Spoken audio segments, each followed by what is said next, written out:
Hey groovy teachers, we are about to talk about one of my favorite subjects, and that's interactivity.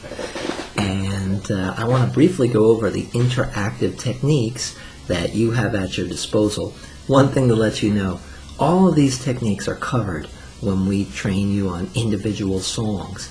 In addition to that, the skills that are necessary to do the interactive techniques like cueing and dynamic presentation are also covered throughout the teaching skills section. So what is the philosophy of interactive techniques? Basically, interactivity is when the teacher and student, or the teacher and parent and student, or students and students are engaged in interacting with each other. This has tremendous benefits, primarily engagement. A lot of researchers are saying that the key to greater achievement is engagement.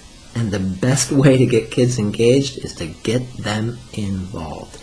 And it's not rocket science. There are techniques that you use. Now, these techniques are used both in songs, specifically in songs, but they can also be transferred outside of the songs and used in transitions, when people are arriving and leaving, and they're really, really helpful. There's some things that we want you to know. Every TLG song has an activity, and every single one of them is interactive. Now, there's only one exception, and even that's not really much of an exception, which is the lullaby in class. That is a listening activity. But even there, at the end, we advise you to have a little game where they come and wake you up. So there's some interaction that goes on there as well. And in addition, you can sing together, which is a form of interaction. So by and large, with very rare exceptions, every song has an interactive activity. And that's important to make that connection. Let's put some names to it. Call and response. A call and response is where there is a caller and a responder. And generally, it's often the teacher or singer and the folks who are singing with them or the audience. This is a very old technique, and it's very traditional for blues and gospel and work songs and things like that. Here's a good example of it. The Strong Mama. Strong Mama said, and then no, no, no, that's the response. Worry Papa goes, oh, oh, oh. Big Brother said, yeah, yeah, yeah. Now those parts, that is their response. So it's important to start thinking about call and response and how often it's used and its power, its ability to engage people. The key to a call and response is for the response to be very simple, and you can't mess it up. All right? Why is that important? Well, these are students, or they're members of the audience. So when you have something like yeah, yeah, yeah, or wah, wah, wah, or the wheels on the bus go, and they say round and round, you can't go wrong. So your response tends to be very simple. In addition, it tends to have a beginning and an end. You don't want it to be ongoing because then you create chaos. So notice 3 comes up a lot. Round and round. Yeah, yeah, yeah from Strong Mama. It's a nice way of putting a beginning and an end. Good. What else? Echo. Now echo is one of the easiest forms of call and response. It's basically you say something and it's said back to you. For example, I like peanut butter, peanut butter. I like jelly too. They are simply repeating back to you what you say. Now, you can use this in songs that have echoes. But guess what? You can also use it to teach songs. So if you're going to say, okay, I'm going to teach you a song. Well, you got my CD right here.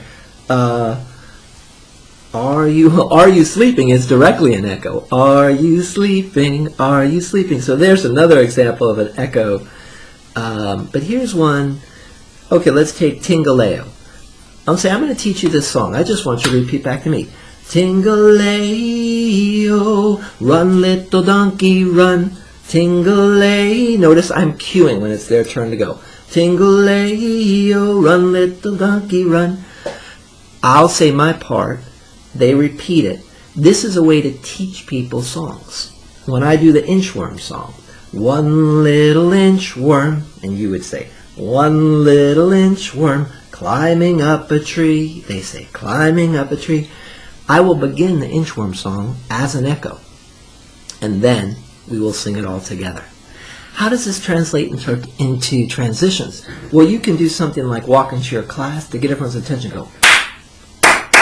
Well, that's probably going to stress out the microphone. I'll do it softer. And what will they do? They'll look at you and do it back. You might do it again. They'll do it back to you. So here you're taking an echo technique and you're turning it into a way to gather attention. And we'd really like you to think about all these interactive techniques that way. What else do we have? Repetition. Now, I just used the inchworm song as an example. If I started with echo as a way to teach it, but then afterwards we would simply do the song together. How is it that they'll know the song if they've only heard it once or maybe just one verse of it? Because of repetition. Repetition is the technique that enables people to learn things very quickly and remember things. So repetition is used in that way. How do you use it outside of class? You take a certain concept and repeat it over and over again. There are many, many ways to do this. Say the same joke over and over again. If it has a certain educational benefit to it, I like to do the joke of, what are the parents responsible for? They say everything. What are the kids? Nothing. It's the repetition of it is helpful. Now notice the combination of interactive techniques. That was, that involves everything. That was a question that's coming next. It's a call and response in a way because they have a specific response. It's repetition because you're repeating it over and over again. And after a while, you just start to play with these techniques in your classroom. What else? Questions. Oh no, call word. Okay, call word is like a call and response, but you use one word.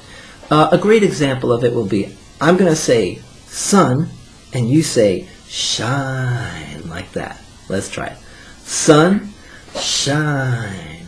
Now, I'll usually say, okay, when you say shine, I want you to sit up very straight and smile like the sun and make this shining motion. And because you've trained them on how to do this call and response, at any point you can use this throughout the day.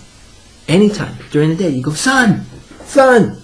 They'll say, shine. Now, why will the kids do it? Because it's fun. They love call and response. They love the humor of it. They love the structure of it. And it's a much easier way to get people's attention. What else do we have? Questions. Questions are the most traditional form of interaction. Now, this may sound like a no-brainer, but I think we've all been in classes where the professor doesn't use interactive techniques, doesn't ask questions.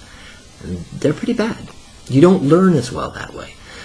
Asking questions is very important, and when you watch the observations from myself and Michael, notice that we're asking questions all the time.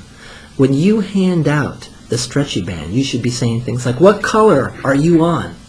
Who feels, when you start class, who feels like singing today? Who's in a happy mood? Who's wearing red shoes? I mean, it doesn't matter. You get the questions going. The basic rules for questions are, number one, understand that questions are an interactive technique, so they can be silly questions. In fact, it's good to ask silly questions. Never ask a question on something you didn't teach yet. It's kind of a teaching rule you learn when you go get a master's in teaching. And there are exceptions for that as well when you're trying to lead people somewhere. That's it. Let's see what else is next. Student input. Okay, student input is when you take a song like Old MacDonald or Skip to My Lou or wherever it may be, and rather than tell them where we're going or what animal is there, you ask them. You want to encourage them to be as creative as possible in their answers. It is a form of getting them involved and engaged and having buy-in. So that's another technique. Finally, we've got nonverbal interaction. That might be things like a thumb up, and then they give you a thumb up back. Even a smile is a nonverbal because it's going back and forth. The most important thing I want to convey to you, the most important point, is use these interactive techniques throughout your whole class. In your songs, in your transitions, when they come in, when they leave. Keep it in, make your class as interactive as you possibly can. It's good for learning, it's more fun. It will help you be a better teacher, and it will help you with re-enrollment because they're having a good time. Good teaching now.